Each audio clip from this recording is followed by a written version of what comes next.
सरमायाकारी करना चाहते हैं, तो पाकिस्तान की मईशत इस वक्त किस ट्रैक पर जा रही है और आने वाले दिनों में कितनी मौशी बेहतरी हम एक्सपेक्ट कर सकते हैं, इस पर हम गुफ्तगू करेंगे। सद्दाम हुसैन साहब इकोनॉमी माहिर माशियात हैं, पाइट से इनका ताल्लुक है। बहुत शुक्रिया सद्दाम साहब, प्रोग्राम के लिए आपने वक्त निकाला। ये इस वक्त जो चंद एक खबरें एक साथ सामने आ रही हैं, SIFC का इजलास भी हुआ, उसमें तमाम स्टेक होल्डर्स भी हमें एक पेज पर नजर आ रहे हैं। आने वाले दिनों में क्या इसके समरात आप मुकम्मल तौर पर मिलते हुए देख रहे हैं? कितना वक्त लगेगा इस प्रोजेक्ट से फ़ायदा उठाने में?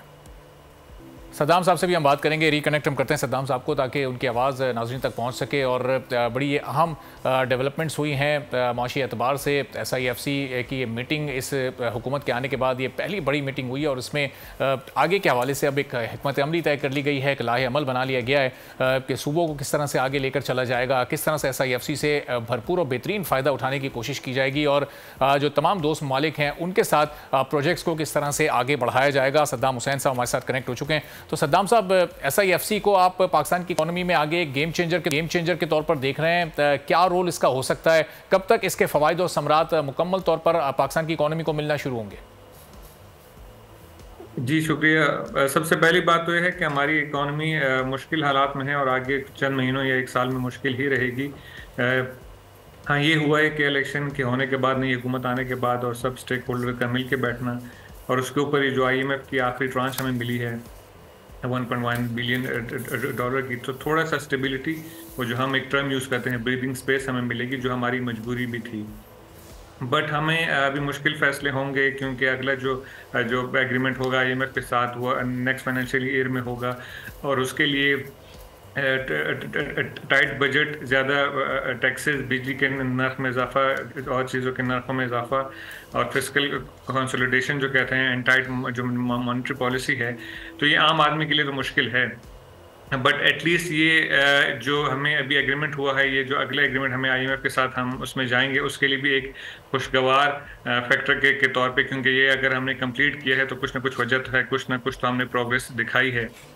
अगर 100% नहीं भी दिखाई तो इसको हम स्विफ्ट करेंगे और मुझे लगता है आहिस्ता आहिस्ता ट्रैक पे आएगी। बट इस वक्त हमें यही है, जो गलती हमने 75 सालों में जो गलती की है वो गलती ना हो।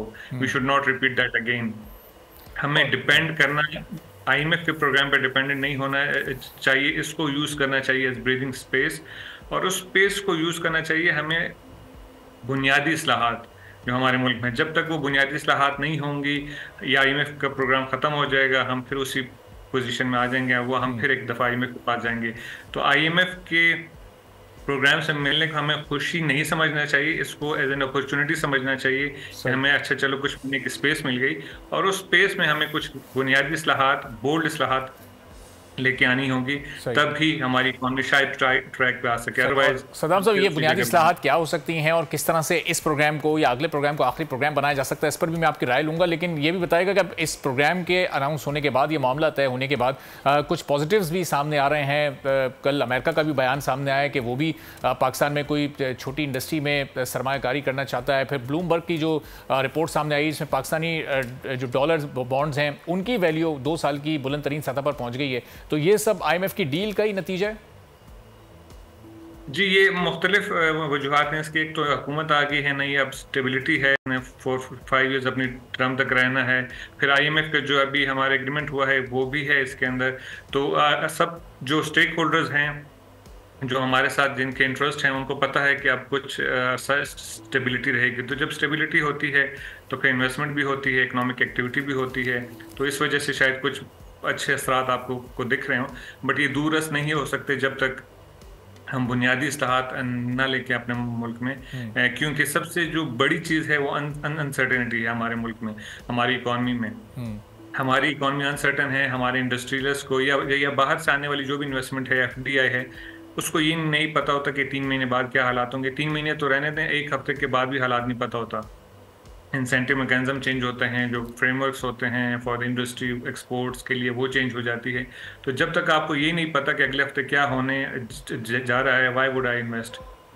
मैं इन्वेस्टमेंट तभी लेके आऊँगा, अपने जो इन्वेस्टमेंट उसी वक्त लेके आऊँगा जब मुझे पता होगा। तो सबसे पहले हमें सर्टेनिटी लेके आनी है, कम से कम 5 ईयर्स के लिए, 8 साल के लिए ज़्यादा से ज़्यादा एक इंडस्ट्री को एक फ्रेमवर्क बनाना चाहिए, एक इकॉनमी के लिए एक फ्रेमवर्क बनाना चाहिए, ताकि जितने भी प्लेयर्स हों जो कि खेलना चाहते हैं हमारी इकॉनमी में, उनको पता हो कि 8 साल तक ये गेम है, ये रूल्स ऑफ द गेम है, ये इंसेंटिव्स हैं, एंड वी कैन इन्वेस्ट, हम ये लेके आ सकते हैं इस इंडस्ट्री में, वी कैन सदाब साहब इस वक्त जो गवर्नमेंट की स्ट्रेटजी हम देख रहे हैं वो तो सिंपल ये है कि हर चीज़ का टैरिफ बढ़ रहा है, एनर्जी टैरिफ आप देख लें उसमें बिजली और गैस महंगी हो रही है, और जाहिर है कि आईएमएफ की शराइत की बुनियाद पर उसको महंगा किया जा रहा है। तो अब ये आईएमएफ के प्रोग्राम में रहते हुए जब ये टैरिफ्स बढ़ते हैं तो फिर हमारी एक्सपोर्ट्स महदूद हो जाती हैं, कम हो जाती हैं, जो इंटरनेशनल ऑर्डर्स होते हैं वो इंडस्ट्री नहीं पूरे कर पा रही होती। तो आईएमएफ के प्रोग्राम में रहते हुए हम अपनी एक्सपोर्ट्स नहीं बढ़ा सकते, एनर्जी टैरिफ को हम अपने मुताबिक नहीं कंट्रोल कर सकते, तो फिर ये इस्लाहात जो हैं वो कौन सी इस्लाहात हैं, किन इस्लाहात का आप जिक्र कर रहे हैं, वो किस तरह से होंगी? फिर क्या आपने अभी खुद ही बात की, बिजली के जो जो जो नर्ख हैं ज़्यादा